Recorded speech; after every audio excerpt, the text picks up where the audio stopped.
You're listening to The Grind. Well-caffeinated conversations with disc golfers who are passionate about improving their games and helping others to do the same. Welcome to episode 10 of The Grind, a disc golf podcast. I'm Josiah, and with me, my good buddy David. We're going to talk some disc golf. How's it going, guys? We've got a fun episode lined up for you this week. We are going to have a pro tip from Zach Melton. We are going to talk kind of a deep dive into how to aim on driving, primarily in upshots, but we might do some putting too. And then we are going to review the Dynamic Discs Maverick. But first, David, as always, what are you sipping on, and how was your disc golf week? Oh, man, we're sipping on some Papua New Guinea from what we refer to. So I work at Kiln Coffee Bar. We refer to Best Slope Coffee Roasters as our buddy roaster. They're kind of our crosstown rival / not rival because we're frenemy. But we're doing the same type of style. We're sipping on a Papua New Guinea. It's from the Western Highlands Wagi Valley. I think I said that right. Man, I always really enjoy Papua New Guineas, and I'm always reminded each time. I think in the past probably 5 or so Papua New Guineas that I've had, it kind of carries this almost like barley taste to it. This earthy barley taste that just almost like a sweet barley on your palate. This isn't really one of the tasting notes that they label on their coffee. But I feel like typically when I get that flavor in my mouth, it reminds me of that classic Papua New Guinea taste. And again, not all of them have it, but this one definitely is hitting on the palate for me, and I'm really enjoying the cup. Yeah, it's a great cup of coffee. I really like Best Slope. They're a good roastery, and they got a fun coffee shop with a lot of outdoor seating. So if you're in the Western Slope area you're driving through, you got to stop at Kiln, say hi to David or John who might be there, but also check out Best Slope.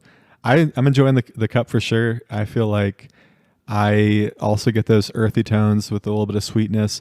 Definitely some acidity, but not in any way like it's really nice. Like I feel like it's a really good cup. It's really smooth, easy to drink. I don't think I've had too many Papua New Guineas before, but I'm enjoying this one for sure. For sure. Now I'm looking at the tasting notes on the bag, and I'm actually I think that acidity that you're talking about might be the apple on the bag. Oh yeah, no, like a green apple. Yeah, I'm definitely getting something like that. I buy that for sure. So, and it's a lighter roast. Typically, I mean, they're in that same area of style with the craft coffee, kind of hitting the lighter roast end. It's a fun cup, man. It's definitely one of those enjoyable everyday drinking cups. Yeah, for sure. It's really good. It's a light roast, and when I say acidity, it doesn't have like a sourness to it so much, but it does have that kind of like fun kind of little bit of it just hits you a little differently than, your classic dark roast or French roast. Yeah, for sure. Disc golf week was pretty fantastic. I got a lot of rounds in. I honestly don't remember how many. We talked a little bit on the second cup, but I played a lot of rounds this week. I guess 2 rounds of playing both backhand and forehand shots each round. So it felt like I either got 2 rounds in at a time or 3 rounds in at a time. You played backhand and forehand off the tee regardless of the hole. Off the tee regardless of the hole, yeah. And I walked away too from the week even with all of those rounds played, I walked away feeling really great physically. My arms still feeling great, doesn't feel sore. My hip feels maybe a little sore. I talked about quite a bit for the past month. I've maybe been dealing with a little residual like hip soreness. I feel like it hasn't gotten worse. It hasn't gotten better necessarily, but it doesn't really bug me when I'm playing around. I just notice it. It's there. But that's huge to feel. I mean, you're talking about basically doubling your round in terms of drives, and to do that 4 or 5 times this week and to feel good. For sure. That's huge. That's been a huge goal of mine for just getting ready for tournament play, is just really building up that arm strength, just the confidence of knowing that I can go 2, 3, 4 rounds, whatever it might be, and however many days, and not have to worry about my arm tiring out on me, because it's already hard enough to make sure you're hitting your shots and hitting your lines, and if you're having to do that while feeling exhausted, it makes it that much harder. And do you think that's more like you committing to stay in shape and exercise, or mechanics, or it's a combination? I think a combination. I mean, throwing more consistently, obviously you're building up that arm strength and your arm being used to handling that.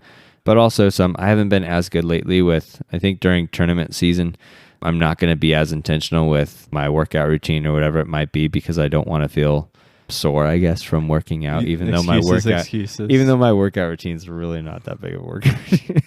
But I've definitely dialed it back some. Tournament season, like we play one tournament a month. Don't want to work out all month. I just want to sound really legit. So, no, but the week was great, man. Snooks is all dried up now. Snooks Bottom is a course right down the street from my house. It's just a 5-minute drive, and you can cruise through the round by yourself because it's hardly anybody plays out there. It's a fun course, a lot of elevation change. You're putting on there's definitely some hills and stuff you end up putting on. You're throwing down into a canyon on one hole. It's kind of a fun course. It's nice that there's not very many people out there, so you feel like you can really practice and not have to worry about being rushed, which just feels really nice sometimes. As much as it is fun to play Watson, playing Snooks, like there's just a different variable for being able to really, I guess, approach or hone your craft. So I walked away from this week feeling great, man. I really grateful for the time I got to put in. So how about you? That's awesome. Yeah, the weather's been good, so that helps for sure. Yeah, it's been ridiculous. Yeah, today it's sunny and 73 or something. It's incredible. Yeah. Just a little light breeze. My week was good. I feel like from a disc golf perspective, I was pretty inconsistent this week. I played with David on Sunday, kind of last minute round, and kind of jacked up my knee one of the first drives and kind of was annoyed by that. I think I was tired as well. The weather was gloomy. It was like the one cloudy day in Colorado we have every year. Yeah.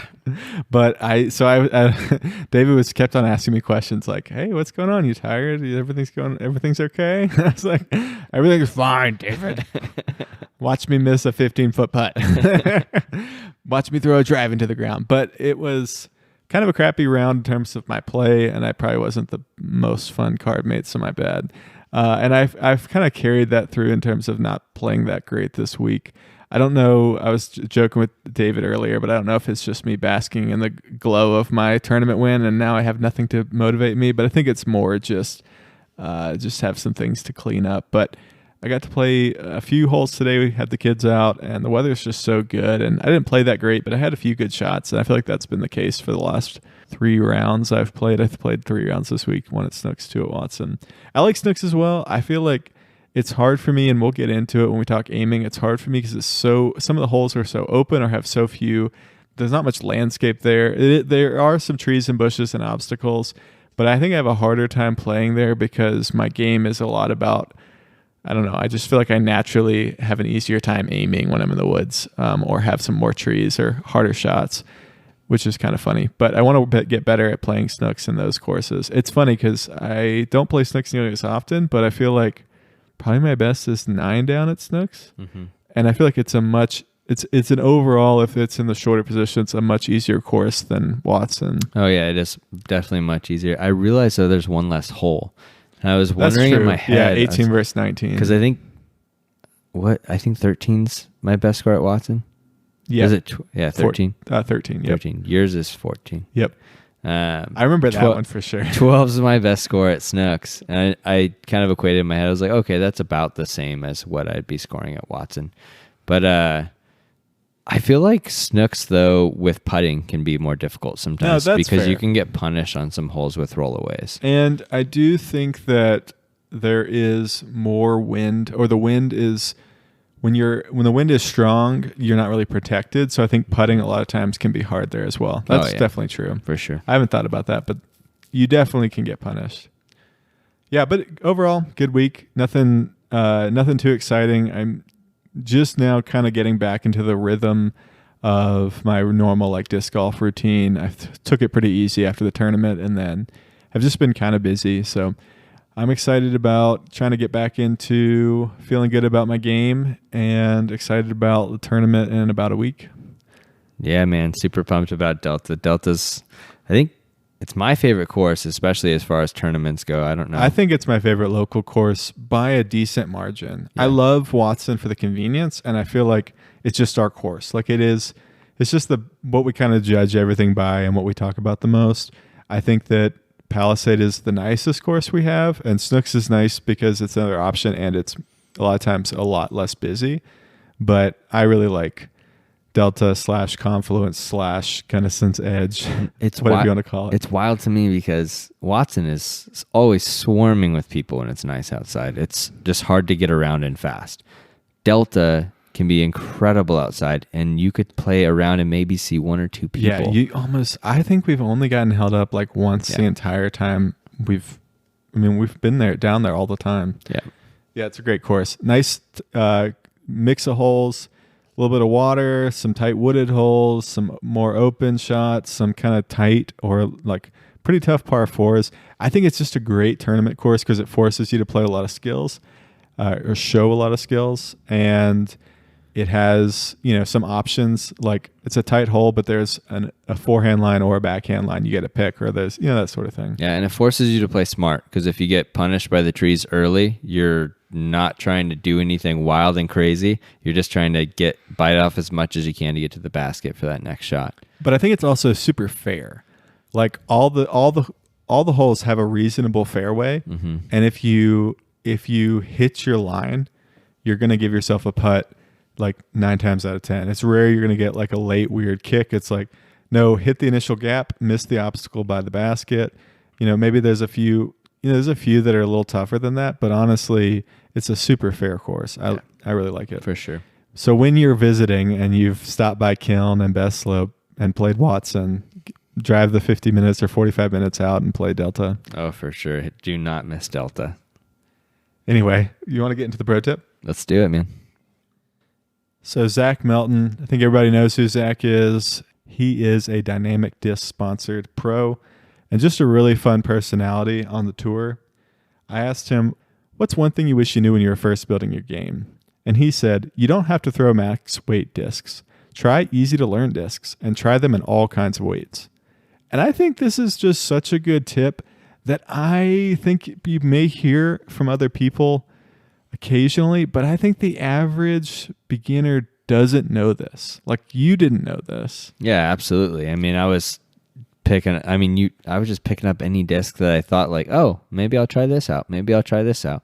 No idea what grams was at the beginning. No concept of it. And that's one thing that... Or flight numbers or... Throw a Quintana just for everything. Putt with it. Everything. Can you imagine what your game would have been like if someone had handed you like a Mako 3 or a Fuse and said, this is your only disc you're allowed to have for a year? Yep. Yes, that I feel like I would have went through a lot less struggle with figuring things out. That's definitely not a bad idea. This is I love that Zach shared this because this is one thing that my wife, when we did the meet and greet with the Macbeths with Hannah and Paul, Megan was super excited to talk to Hannah because she just feels like there's not enough women around her to be able to ask the questions that she can to learn and improve her game. Megan is a trooper. She will play with like David and I and 6 other dudes. I'm just always stoked when she comes out, even though the girls haven't been coming out much lately. But this is something that Hannah kind of told her. She said her first recommendation was, hey, start off in the 150 to 160 range. If you could find a like good understable driver in the 155 range, stick with that. Learn how to throw your 155, then slow. I think Hannah told her that she just worked herself up to over 170 throwing with her driver. So she's probably throwing that 170 to 175 now with her grams. But it's okay to start with the lighter grams. I mean, one thing that I feel like disc makers need to get better at is producing these lower gram discs and in a more orderly way. And I think as the sport continues to grow, we're going to see this because the demand's going to be there. And when the supply's got to meet up, one of these distributors has got to be better at doing this because then it's going to force everybody else to. I honestly think it used to be better. And then when COVID hit, they just said, okay, we can't make that much variety. We just have to make discs. And most players default to max weight anyway, whether they should or not. When I first started playing, I felt like you could, if you were like, name a plastic and a disc. Okay, a DXT bird. Okay, what color and what weight do you want? You can find it online. Like, to the gram. So I used to be like, okay, I like 167 gram discs because it was just that option was out there. Oh, I have to sub for a 168, or I have to sub instead of a blue, I got to get a purple. That was out there, and I think COVID, with the growth of the sport, manufacturers were just pumping discs out, and so they end up with a lot of max weight. I think you'll see that come back because the demand will be saturated for max weight, and then people have been waiting for. I mean, that's my theory, at least. Yeah, I mean, that makes sense. I mean, this is still one area of my game that I feel like I really need to at least eventually be more intentional with. I mean, with my T-Bird 3s, I've been intentional with trying to get the 167 and 168. That's kind of what I felt like, at least for me, what feels right and good. They fly really nicely for you, so I think you're doing something right. But I don't know at what point to move up, I guess, in grams or whatever it might be. And I mean, part of it's arm strength, your arm speed pulling through, and at what time that changes, like, who knows? And I think that just comes with playing rounds and realizing, I don't know. I mean, and also, I mean, if you have the money, obviously, being able to have the different weights to throw in. I mean, I'm not saying go out and spend thousands of dollars on get every disc in every plastic from every run and every weight, and then figure out what works best for you. But that's the difficult thing, is that you don't want to spend your money and end up having a disc that you're not going to bag. At the same time, it's also easy to sell your discs nowadays. Yeah, yeah. If you can do it locally and not eat the shipping cost, even better.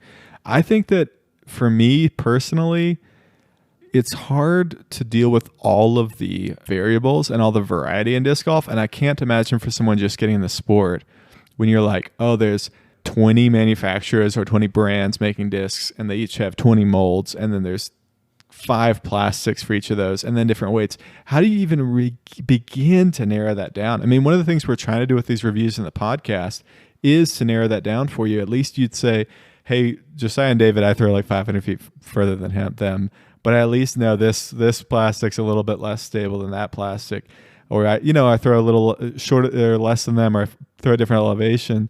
But we can only review so many discs. It's so hard to know what's good for you. And sometimes I think you have to experiment, but you also have to accept that you may not ever have the perfect bag or discs. I think you just have to find what works for you, and also be willing to say, I really like this disc in this weight. I'm going to buy a backup and just live with it.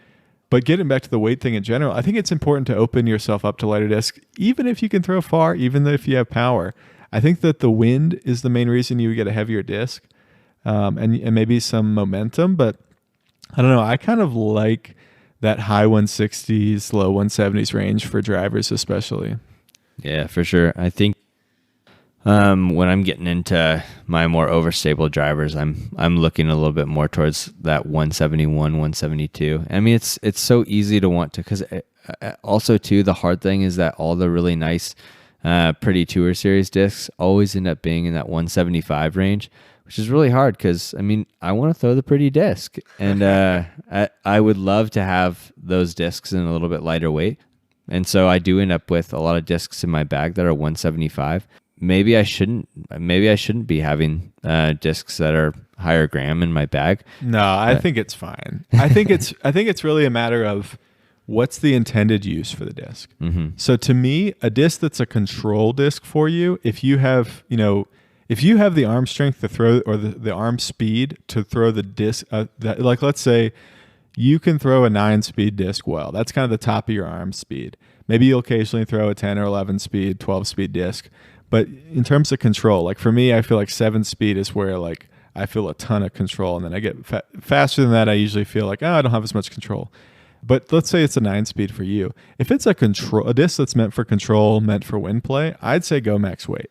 Mm-hmm. Even if you are a lower arm speed player, go max weight. If the disc is for finesse shots, for hitting lines, for hitting gaps, for distance, I think it makes more sense to experiment on those, because then it's less about just a basic hyzer control shot, or a basic straight to or flat to hyzer control shot. It's about, hey, can I get the right amount of flip on this disc from a hyzer? Can I get this to hold the turn long enough? I mean, one of the hardest things when you're playing at elevation, you play a big tailwind. If you want to throw a backhand, it's really hard to get the disc to stay annied. And so a lighter disc, a flippier disc, whether it's for somebody with arm speed or, lower arm speed, is sometimes super helpful because you can just get it up to its design speed or even faster to flip it over. I don't know. That's my general theory is like, if it's a flat top Firebird, there's no reason for you personally to get a 168 if there's a 175 available. That doesn't mean you have to get all 175s. If it's an Onyx, there's, getting a lighter one, if it's just for control shots, it's fine, but I don't think there's any downside. I think it's when you get to that point where you're saying, I wish this disc had a little bit more flip. Rather than abandoning the mold altogether, find one that's 5 or 10 grams lighter and see if it does what you want. And then you can beat in the first one and kind of layer that same mold and maybe a little different weights. What do you think about that? That makes a lot of sense because you think about working your way back from your game, starting with your putting to your approach to... I want as much control as I can with my putt, and typically in the wind, if you have that 175 gram putting in the wind, that's going to be your best. It's going to help you out the most in the wind with having a max weight. Same thing with your control. My control shots with my zone. I want that 175 because I know I can put it out there and having the control with it. So I think you're right as far as grams go, as far as whether it's, I think control is one thing to think about. If you are going for a distance or it's getting to the point where you're wanting to have those, I guess, more understable discs to control lines through the trees, then you can really mess with it. But yeah, that makes a lot of sense. Yeah, and just getting that max distance, if you're, for example, I throw star wraiths for, like the halo wraith is kind of my overstable distance, and then a star wraith is kind of my straight distance to slightly overstable for me, depending if it's backhand or forehand. And then I like pro wraiths for my bomber disc. I kind of like layering that, and I like them to be in that like mid to high 160s because I want them to be flippier than they are in that max weight. And so I get a little bit of free, you can change it. Like, so you just heard the plastic. So halo overstable, star, pretty straight, pro, a little bit flippy. And then you can also vary those weights. So my halo is max weight, partially because that's all that's available in it mostly. Star is like around 170, and then my pros are like 160s. And so I can get a full spectrum of stabilities and flights from one mold, and then you add wear into it. You can really get a lot of options. Now, the problem is there's so many options, and there's not always time to practice. So sure. In the end, I think simplicity is important. And if you just say, hey, I throw 165 gram distance drivers because that's what works well for me, that's fine. If you want to just throw all max weight, that's fine. I think especially for lower arm speed players, if you're playing at elevation, if you're just starting, I do think, going back to what Hannah said, I do think that having a lighter weight disc makes sense. The last thing I'll say with that is I actually have my 7 speeds right now are in the 165 to 168 gram. And that's because I like all the discs, but I kind of like them in like slightly flippier state than they are naturally. And so my craves, my servos, my resistors, they all feel about the same. They're different molds, but they're pretty close. I like that resistor a few grams lighter because I can get a really nice straight shot from it. The servo, I can get a little bit of flip up and then fade. And the crave, I can just have that thing go like flip up to dead straight. I guess the resistor's got a lot of fade to it. But anyway, all that is to say, I did that partially because availability is why I tried those like 160s. And I really consider that 7-speed kind of my finesse discs. I wouldn't throw them in a ripping headwind, but I'm loving it for control. Like I just love it for control. And then my Onyx, my Firebird, my Halo Wraith, all those are max weight. My putting putters used to be max weight. We'll have to weigh them sometime because my guess is they've lost a few grams through the multiple gouges, and they barely have a bead anymore. Anyway, but yeah, I'd say try it, see what you like. And honestly, there's so much variance. I just can't imagine starting fresh unless you're really into researching and knowing what to do. So I'd say if you're starting fresh and you don't even know anything, I'd say get a max weight neutral putter, get a 170s, whether it's low 170s or high 170s, neutral mid, and then find yourself a driver in the 150s or 160s. Base plastic is your friend early on because it's got more glide, less fade. And then go from there and experiment. That's one of the fun things about disc golf. There's infinite options to experiment with, and I think that's just makes it even more fun. Yeah, for sure. I'd agree on that. Cool. The other thing that Zach said, which I really appreciate, double pro tip from him, but he said, another thing I didn't know, but I did do, and I think was great, was I literally played anytime I could get to the park. 2, 3, 4 rounds a day. Get reps. I think that's a big reason why I progressed. I found a local pro and asked a million questions. I didn't have all of these videos on YouTube. Yeah, it's tough. I imagine when you don't have all the resources that we have now, you have kind of infinite resources, but in some ways, having a local pro may have been better. You get one voice. I mean, one of the things you have to deal with is you're going to have, you can get a video from Simon or Paul. You can get video from Overthrow Disc Golf, from Seabass22, from all these, YouTube coaches. You can watch Paul Uleberry's From Scratch to Scratch.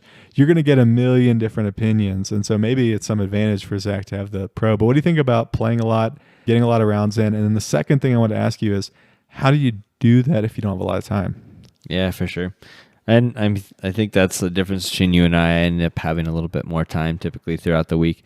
But yes, reps is huge, because I think what really elevated my game was when I had that 2-week period at the beginning of COVID off of work, and I played 2 rounds a day every single day. That's all I was doing with my day, because I really wanted to get good at disc golf, and I was having a lot of fun.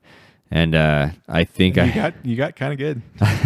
And I think as far as the time frame that I got increased, I guess the fastest in skill level was during that time period.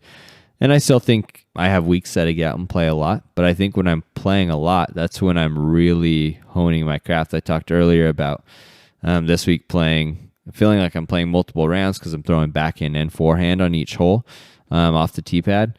And it's really helping me build up that arm strength and stamina. And it's also getting me the confidence to go up there and not have to think twice about my shot. I'm just going and throwing what I'm hoping to create repeatable shots. And that's really what I'm trying to build in my head of, I want to have a repeatable shot. If I make a shot that seems like a 1 in a million shot that bounced off this and went over here and I end up with a birdie, I laugh at myself because I got a birdie, but that's not a repeatable outcome. And so I'm definitely, when I'm having multiple rounds in a day, I'm just trying to create those repeatable shots that I can go back to over and over and over again. So yeah, I like this. Yeah, I totally agree. I think when I'm playing a lot or frequently, I think that my game feels much better. I was talking about it earlier, but when you have 2 or 3 days between throwing, it's fine for me. But when I get a week or 2 weeks, I feel like I don't even know how to throw for a minute. And it takes me a few holes or a few rounds to get back into it. I think I always just try to find some way to throw every other day or so. And I have to be kind of strategic about it because I have a couple kids. I work 10-hour days during the week. And so it's tough for me to make it work. I do have a little bit of a flexible lunch time. So I will occasionally get field work in, usually once a week or so. I'll do a little bit of field work. We talked a lot about field work and different things on the Second Cup. So you can catch us on there. It's our Patreon bonus podcast. So that's what we talked about this week. But I do some field work. I also try to sneak in 9 holes occasionally at lunch. And then I have a pitching net or a batting net, I don't know, golf net, some kind of net. And I'll throw into that occasionally just to try to get reps. And I just say, sometimes I can't get a whole round in, or sometimes I'm not going to keep score. But I just try to throw. And then the other thing I'll occasionally do is I'll line up somewhere where there's 2 trees or 2 obstacles, and I'll just try to hit gaps when I can't get to the course, but I don't really want to do like wide open field work.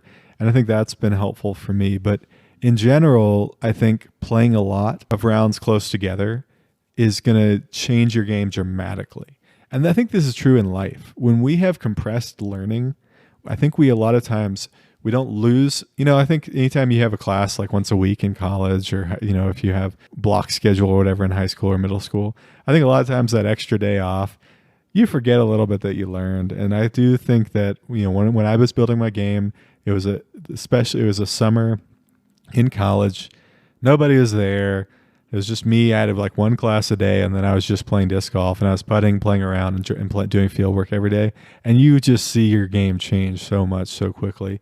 And when you're first learning, if you can only get out once a week, it's going to take some time to build those skills. And so just being strategic about just stealing a little bit of time here or there, finding a little bit of time, I think makes a big difference. Yeah, I like that. One thing that's preached big time in baseball is muscle memory. And I think going out and, like you said, if you're over the course of a year playing once a week, it's really hard to build that muscle memory because you're each week trying to figure out, okay, what was I doing this time? And yeah, you might be able to, some might be better than others, but I think if you're doing it every single day, that's huge because it's a lot easier for your muscles to remember from the day before, okay, this is what I did. This is what I was going to each time. And so I think being able to have those consistent rounds is going to really help create that muscle memory. And this is kind of related, but I would just recommend that if you're going to make a form change, that you decide to make it when you have time on the schedule to drill that in.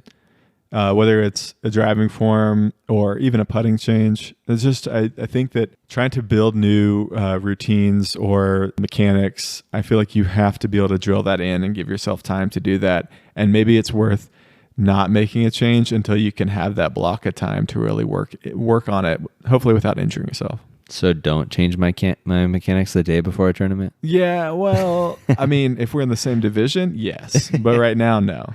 When I move up to advanced, then you should change your mechanics. For sure. You should point something out the day before. You know, that's what got me my first tournament. Literally, somebody said it was a 3-round tournament, like middle of the second round. I was starting to not throw that far. My arm was tired, and this guy who was bombing was like, you should reach back further. And I was like, oh, maybe I should. Totally threw me off. I tried not to think about it, but I couldn't help it. Because your mind is like 500 feet. Well, yeah, he was throwing high fours. I think realistically, if you can't play a lot, then I think it's fine just to lower your expectations for yourself and just try to have the most fun you can. And just recognize that, yeah, you're going to have a slightly slower learning curve. That doesn't mean you're not going to ever figure it out. I just think it may take a little bit more time, but don't beat yourself up about the fact that I was throwing better 2 weeks ago and now I can't remember how to throw. That happens all the time to me, and I try to play at least 2 rounds a week and usually more. Yep, that's been the most frustrating thing for me with my backhand is because I so easily go back to my forehand I'm playing around, and then I go back to work on my backhand, and I feel like I lost it entirely, and I get so frustrated. But that's just part of it. It's part of the learning. It's part of creating that muscle memory. So yeah, and I think there's something to be said about like figuring it once you have something to a certain level that you're happy with, then trying to like drill into that and like intentionally try to plateau in order to get consistency, and then work on it again. I feel like there's some benefit of having these stepped changes rather than always tinkering with everything in your game. Yeah, I think for me, finding that one thing that, whether it's my putting, my upshots, or my drives, finding that one thing that I feel like when I'm focusing on this, then I feel like my mechanics are at its best. I'm finding the best. And so I think creating whatever that is for you in your head, that's something that could definitely help out. Yeah, for sure. So if you can, play as much as you can.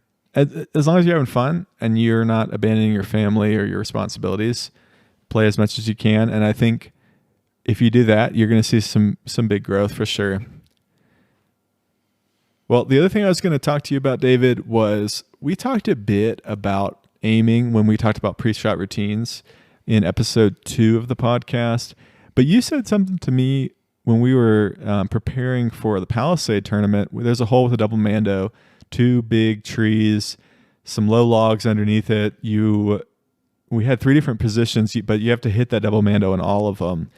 And one of the positions required this big hyzer with skip, backhand if you're right-handed, to get to. And it's so easy when you're throwing that shot to miss the mando on the left side. And you said, hey, I just aim at that right tree and throw, and I know my disc is going to break before that tree.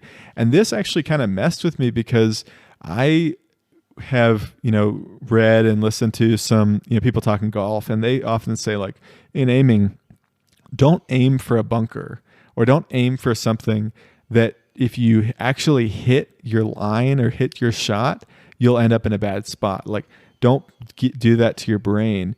But I think disc golf is different in that the discs do fade and turn and break. And so I think it actually was very helpful to me because it kind of I had kind of said, oh, you don't want to aim at a tree because you'll if you actually hit your line, you'll hit the tree. But no, it's a little different than that. So can you talk a little bit more about that? Yeah, for sure. I mean, maybe just a general in aiming for drives. Yeah. I tend to rely a little bit more on overstable discs. And so for that, I understand what they're going to do at what point, at least a general concept at what point the disc is going to fade. I told Josiah when we're going for, I think that hole is the one with the big dog leg on the left side. Then there's also a position on that to where it's on the right side. If it's on that right side with my forehand, I'm aiming for the left tree because I know that my flat top Firebird is going to fade before that tree. And so I know that I'm not going to fade out and miss the mando on the right side because it's a double mando. The same thing with my backhand. I actually missed it with my backhand in the tournament because I tried to force a hyzer out in the middle, and I didn't commit to just throwing it flat with my Halo Wraith and letting the disc do the work. I think for me, I'm at my best when I'm letting the disc do the work, as opposed to me trying to force the disc to do what it needs to do. And so I know that I can put my flat top Firebird or my Halo from my flat top Firebird on a forehand, my Halo Wraith for a backhand. I know I can put it out on that straight line and it's going to fade and have that predictable to go where I want it to go. If I try to force it and force a hyzer on it, then I'm going to make a big mistake with it. But I have to trust and know. So yeah, for me, having something to know that I'm going to aim at that tree because I know the disc is going to fade beforehand, it makes the hole simpler, I guess, in my head, just letting the disc do the work for me rather than me trying to force the disc to do the work. Well, you see that all the time when people throw hyzers. A lot of times when a pro throws a hyzer, quote unquote, they're really throwing a flat shot kind of high, and then the disc hyzers out. They do sometimes, of course, throw like pure hyzers, but a lot of times when we think anything goes left, let's throw an overstable disc on a hyzer. Well, a lot of times it's going to fade way earlier than you would expect or want. And I think the other thing is, like, going back to what you're saying earlier, like, hey, I know when it's going to fade. I know when it's going to break. I think that that can be true of a understable disc as well. Like, I know when it's going to turn. Like, if it flips up, maybe from a hyzer, am I doing a hyzer flip to a turnover? Or, hey, I know when it's going to come back after it's been turning. Then I can pick an obstacle or I can pick a point on a line and say, hey, I know that, we're not pro disc golfers, but I still can say, hey, I know my disc, my crave in this wind and this shot with this power on this angle is going to turn at this point. And if I want to wiggle around this obstacle, I can aim at that obstacle if I know that turn point. So I think it actually works with understable or overstable. And I think it also speaks to knowing your discs. And I think that's one thing that the podcast is messing with you a little bit about because you're trying new discs. But I think that's one strength in your game, David, is that you know your discs really well. Yeah, you throw a lot of overstable, which I think is something you do. But I think it speaks more to me about when what those discs do, flat top Firebird, Wraith, etc. Mm-hmm. So the hole after that at Palisade is hole 19, and it's a 200-foot hole. Yeah, maybe 210, really short. Again with that double mando, and it's kind of a shorter gap double mando, but it is a shorter hole as well. It's what do you think that mando is, like 12 feet, 10 feet? Something like that. Yeah, it's not huge. For me, I know my mistake is fading out early on the right, babying it and fading out early on the right. And so for me mentally, what's helped out for me aiming wise is forcing myself. I can do a standstill 200 foot, put out my zone on a hyzer and aim for that tree on the left, because I know if I hit the tree, I still have a 30-foot putt. At worst, a 35-foot putt if I hit the tree. It's the way that the tree goes in. It's going to catch it and it's going to sit somewhere there. But more than likely, by putting it on that hyzer, I throw a metallic Z zone. Shout out to Brian Earhart. And so it's more of an overstable zone. So I know that also predictability-wise, there's a good chance that it's going to fade early. And so it's going to give me a really good shot I know I'm going to make the mando. And my mistake is hitting that tree and sitting 30 feet from the basket in between the two mandos. And so I guess I'm going back to calculating my percentages too of where I know my mistake is and trying to avoid what that mistake is. So I had thrown the backhand on that hole 2 rounds in a row because that's what I practiced. and bogeyed both of them because I missed the Mandos.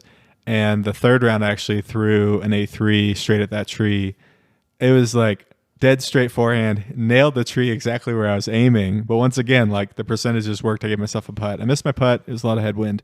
But I do feel like, I kind of stole that from you in some ways. Once again, playing with friends helps. We talked a bit about that on the second cup. But yeah, I think that if I want to take a step back on aiming and just generally, like we talked about in episode 2 with the pre-shot routine, I pick a point I'm aiming at, and I pick that usually from the front of the tee pad, then walk back so I can see that line as perspective changes. And then I try to focus just on that point. And I think the one thing that I'm making the adjustment of, really based on just that conversation and then trying it out, is when I'm not throwing a disc that's just dead straight, when I can expect some turn or fade, being okay with aiming at something in the path, because the closer the thing is that you're aiming at, and the more specific it is, I think the easier it is to keep that focus. And I think also just really knowing my discs enough to say, I'm not going to hit this. If I aim at this obstacle, I'm not going to hit the obstacle, and trusting that. And or maybe if I hit this obstacle, it's an okay outcome. And I think just adjusting for me, taking which I think I have good aiming focus, but just taking that and maybe in terms of picking my aiming point, making an adjustment to say, I'm not just throwing here on this line and letting the disc do the work, but I'm also in my head saying, I know if I throw this disc flat, it's going to turn here, or it's going to fade here, and knowing how far down the fairway based on the power, angle, wind, etc., it will make that break, whether it's turn or fade. And that's just another level that I want to get to in terms of trusting my shot, but also strategically thinking through, and this will be helpful for courses we don't play that often, because usually a course you play all the time, you can kind of like, hey, I aim at this point and with this angle, and it usually works out. No, I can even use a rangefinder and say, hey, that tree is at 250, so I know if I throw a zone really hard or an A3 or whatever it is, it's gonna fade before that, so I have no risk of hitting it. I don't know. It's just something I want to work on. Yeah, I think it also is different when it goes from forehand to backhand, depending on aiming. I feel like for me, forehand, it's easier for me to line up my shot and be focused on it. Backhand, it's been harder for me. And what I have found that has helped me with my aiming with my backhand is the alignment of my front shoulder. I know that, my mistake is flying my shoulder out open, wide, or hyzering out early and not aligning my shoulder and releasing straight. And so definitely a focus for me on aiming. When I see my target, I'm definitely thinking about that front shoulder being in line with that target. And that's something that definitely has really helped me with my backhand aiming. Yeah, I think I heard someone talking about this on a discussion group that I'm a part of, and they were talking about, I think they said hip, elbow, wrist. I think you could add shoulder in there as well. But like, hey, I'm going to align my hip. So on a backhand for a right-handed player, your right hip, and then your right shoulder, right elbow, and then your wrist. And basically just saying, hey, if all of those hit the target, I'm not going to mess up this throw. I may mess up the angle, but I'm not going to mess up the left to right trajectory, or as long as you get and obviously nose angle, wing angle, you got to control those as well. But I think most of the time my biggest problem is, I just completely missed my line when I don't know. I think about hole 5 in the tournament. 2 of the 3 rounds I hit late release on the right, and I knew that was my potential mistake, and I still did it. And I think part of it was that I wasn't really mechanically aligned. I don't think it was a focus issue. It was just a mechanical issue for me. Yeah, for sure. We were talking a little bit about the differences between Josiah and I a little bit before the podcast as far as aiming goes. Josiah typically likes to go the most direct route to the target. Yeah. I'm very reliant on hyzers, both backhand and forehand. I think for me, I got obsessed with it because of the predictability of it. To the point to where, I am at my best when I have something to where I know I could aim at on a hyzer and it's going to fade and have that skip to the basket. And that's what I'm going for. A spike, I'm wanting it to spike in. That's when I'm at my best. I have a really hard time if I'm having to play holes through the trees. and I'm having to hit more direct routes to the basket, and I don't have a route that I can rely on the fade of a flat top Firebird or whatever it might be, it's a lot harder for me to find something to like conceptually aim at. I get frustrated with, there's a few holes at Delta that have some really pretty backhand lines that I would really love to learn how to throw, because I love watching Josiah and Ryan both hit those lines. And that's something that I really want to grow in, but I don't have the concept in my head built enough to be able to create those lines in my head. Yeah, well, I think that your hyzer game, both forehand and backhand, is why you're so consistent. And I think that in general, I think enjoying that consistent play is positive. And that's just kind of an aside. I think I am just learning really how to aim those hyzers better. My winning, just got to bring it up, my sudden death playoff winning drive was just a basic backhand hyzer. And I think my natural desire on that hole, it's a fairly open hole over some water. I'd like to just throw a putter straight at it. It's like 260.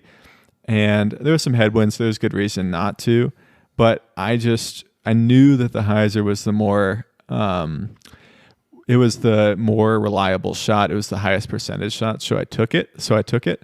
But I do think that one of the advantages, like you're saying, for me is because I take those straight lines when we play in the woods, I feel like, oh, this is my jam. Like, I may not hit my line every time, but I'm having the most fun because my lines actually make sense. Where a lot of times in the open, it's like, yeah, you could have just thrown a hyzer at it, So I think I want to get better at your side of it.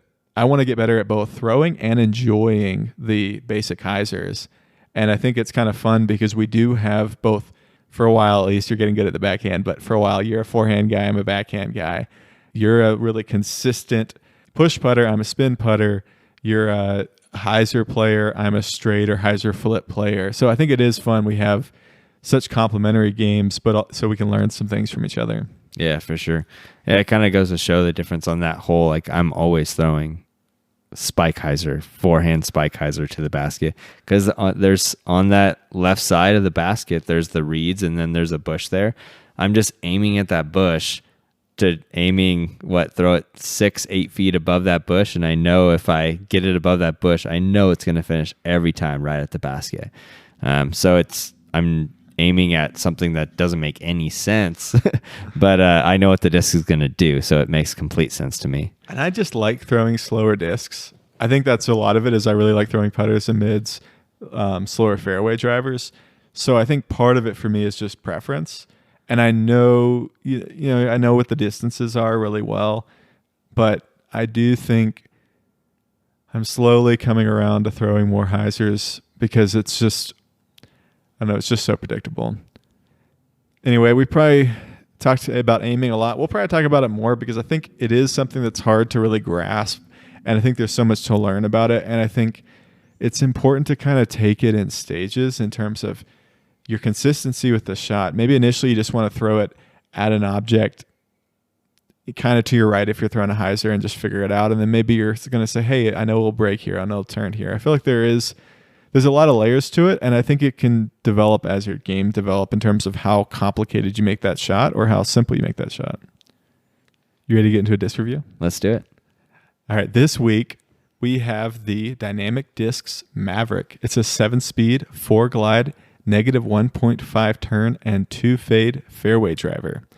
We got to throw a 2021 Zach Melton Tour Series Fusion X Maverick. It's about max weight, 173 grams, and a 165 gram Lucid Air Maverick. And the Fusion is kind of like fancy Star Plastic. They have normal Fusion, and then the Fusion X is what they use for Tour Series, and then the Lucid Air is kind of like a Champ Plastic. The Air, I think, is just their lighter weight Lucid discs. But David, what do you think about the Maverick? Yeah, they're both pretty different from each other. I was on the blue one most of the week. That's the Tour Series disc. I really liked it. It reminded me of a shorter Saint, I guess. I can throw it pretty dead straight, and it has just that slight predictable finish to it. It felt like a really nice fairway driver that has just a predictable outcome to it. Is still a little straighter than your most beat up T-Bird 3, you think? Or about the same? I would say a little bit straighter than even my most beat up T-Bird 3. Yeah, the T-Bird 3 definitely has a little bit more of a skippy finish, especially if it's a fast green. Yeah, that makes sense. The Lucid Air was pretty understable for me. I was trying to throw it exactly the same each time, and every single time I was turning it over. And so I started trying to do hyzer flips with it, and still I was getting it to hyzer flip up, and then it would turn again and still ride to the right. And so definitely a lot more understable than, I would say the other one was definitely coming out very neutral, just stable, predictable. I could throw it straight. And the Lucid Air was, I would say, almost crazy understable for me. I was telling Josiah, it almost reminds me of throwing my Roadrunner that I used to bag. It just really starts riding to the right for me. Yeah, I'd say that the Fusion X Maverick is a little bit more stable than the flight numbers indicate. I don't think you quite get that 1.5 turn. I think it's probably more like a -1. And I'd say the Opto is a little bit less stable than numbers indicate. I definitely thought the Fusion X was nice and like dead straight.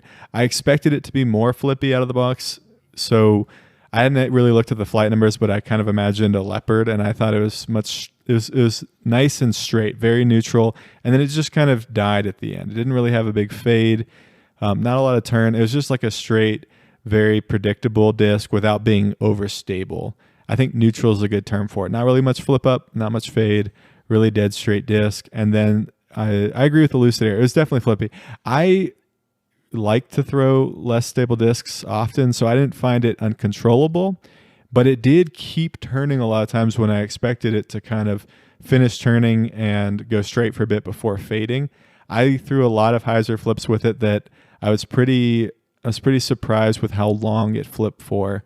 It definitely, I think, was probably closer to -2, -2.5, maybe even -3 on the turn.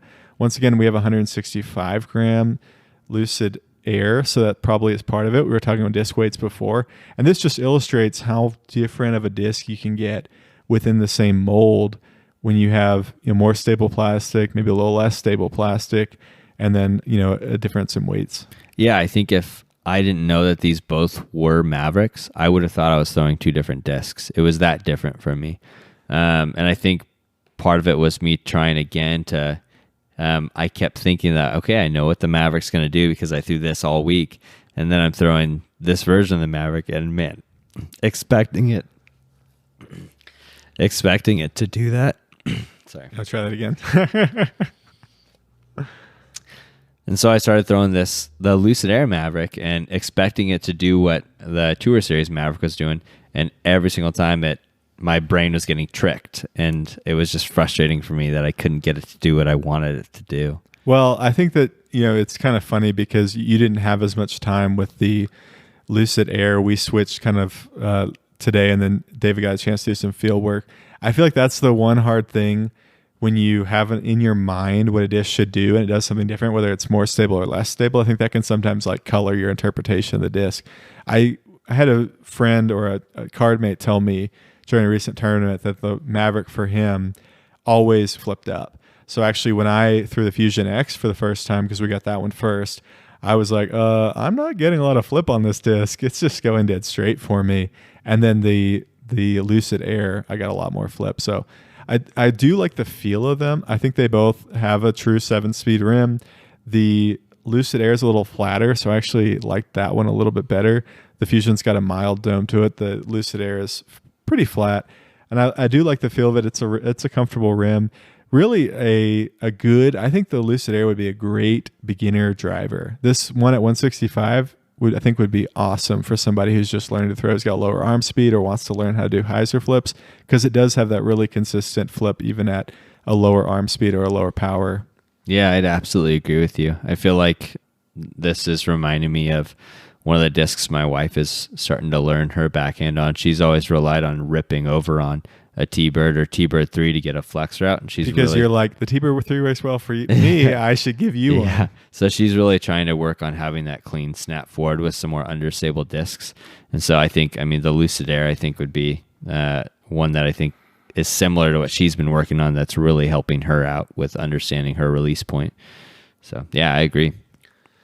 Yeah, I think it's I'd almost wish that we could have a third one that would be between them. Or if I was building a bag and I wanted to put the Maverick in, I'd love to have these two and then one in the middle. And I think that would cover like from my neutral all the way to my flippiest, like maybe even try it on some rollers, fairways. And that's kind of nice to have in the same mold because you can have that familiar hand feel but get some different results. Let the disc do some of the work for you like we were talking about earlier. Yeah, I agree. I feel like there's definitely got to be Mavericks out there that are in between these two. I would think so, like a max weight Lucid maybe. I was telling Josiah that the Lucid Air one is actually, it feels significantly more understable than the Essences I bag in my bag.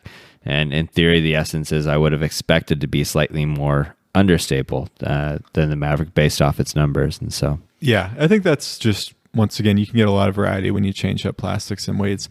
I found that I got more flip than I expected with the Lucid Air, but I do think for me, when I wasn't throwing these max power on flatlines, they were kind of like 80% power on a hyzer, but I did get a nice finish at the end, like a pretty predictable finish. It just came really late. And so you probably didn't see that because you were expecting the disc to be a little bit less flippy than it was. I think it's a good disc. I liked it. I don't think it's something that, just is gonna, it's gonna rock everyone's world in terms of, wow, this is so unique or different or interesting. But I think if you're like a trilogy thrower and you really like them or you really like dynamic discs, you should probably have this disc in your bag. Anything else you want to talk about the Maverick, or are you ready to go into rating? I'm ready to get into the rating, man. Cool, let's do it. So our rating system, 1 out of 5, some David and I scored a 10. A 1 is this disc just isn't that great. 2 is it's a fine disc, but there's better options out there. 3 is it's a good disc, but it doesn't stand out. 4 is it's not going in my bag, but it's fantastic. And 5 is it's going in my bag. So David, what's your rating? I think I'm going to 3 on this one. I think it's a good disc. I mean, it feels good in the hand, and I really enjoyed. I think if there wasn't so much, I think this is one of the first times that I've thrown different discs and just straight off the shelf, and there's been such different, I guess, discrepancy in what I expect it to be. I would be frustrated as far as me continually grabbing them off the shelf and feeling like I didn't know what it was going to be. I think that might be frustrating for me, and maybe that might not be the case. And maybe I think this is probably in some ways because of we bought them on the extremes, a lighter weight Lucid Air 165, and then one of the more stable plastics, if I understand right, which is a Fusion X. So I do think that's part of it. But I agree. I think it's a lot of variances between fresh discs. Yep, for sure. And so I think for me personally, I think it's a good disc. Feels good. I felt like I was getting some, like, if I want a disc that I can throw straight, it's definitely one of those discs that I can just throw dead straight. But I'm not really considering tossing it in my bag anytime soon. I think partially because I built my bag very differently with my fairway drivers. And so, yeah, I like it, but it's not for me. I think it's a great beginner driver, like you said. I think if you're looking for that driver at the beginning, just one that you could put out dead straight, this is a great option. Yeah, no, I'm with you on that. I'll probably give it a 3.5. I just think it doesn't stand out a lot to me, but I do think that I was getting some good distance with them and enjoying the flight, and I liked the feel. It wasn't my disc. I think I can get similar shots with the Crave and the Servo depending on which one of these discs I threw, but I think it's a good disc for some people, and it didn't quite make the, oh, it's fantastic, but maybe your game it would be. It's definitely one to try out, especially if you like that Latitude 64 produced plastic. So that would be a 6.5 out of 10, which is a good score for a solid disc. And yeah, that's our review. That's the majority of our show. But just for fun, David, I wanted to ask, if you had to pick one FPO player to hit a 250-foot tight wooded line, if they parked it, you both got $100,000. If they didn't park it, you got nothing. Who would you choose? I mean, this shouldn't be difficult. I don't know the FPO field well enough to know accuracy-wise, but I do know competitor-wise. Paige Pierce any day. As far as competitor-wise, I'm going with Paige Pierce because I think that if it's on the line, she wants it. Yeah. Well, yeah, I think that if you would just be the beneficiary if she hit her gap. And I think she's a great choice. I think 250 feet, she's probably going to throw a fierce and nail it. I think I'll probably go with Kristen Tatar. I feel like she's got the full package, forehand, backhand, etc. And I think I may trust her more in the woods than Paige. Paige, I'm sorry. I do think you have a good woods game, but I'm going to take Kristen Tatar. She's probably going to throw a pure if it's a backhand and pure the drive. Well, that's the episode this week. Thank you so much for listening. Thank you to Zach Melton for providing the pro tip. We're going to be giving away both of these Mavericks, the Fusion X and the Lucid Air. If you want to add those to your bag, just check out the Instagram post for this episode and you can win them. Thanks to our Patreons. If you want to become a patron and get bonus content every week, you can join us at patreon.com/thegrinddg. The other thing I wanted to mention, if you want to be part of the show and you want to tell us one thing that helped you build your game, we're going to have a little, probably not every week, but some weeks we're going to have an AMS Helping AMS segment for the podcast. And we'd love to get from you one thing that helped your game, whether it's, hey, that you heard someone, whether it's a pro or a friend, recommend something. You had a disc that really changed your game. Maybe you changed a practice routine or had a different practice routine that's really benefited your game. We'd love selfishly to learn from you, and we think it'd be fun to have some other AMs or maybe pros, if you're a pro, join the podcast, leave a tip. So send us an audio file. Just use the record function on your phone or send some kind of audio file to us at thegrind.dg@gmail.com. Just a short tip or recommendation or disc that you felt like helped your game and you want to share with our audience. Once again, it's thegrind.dg@gmail.com. Thanks for listening. And as always, whether it's coffee or disc golf, don't forget to enjoy the grind.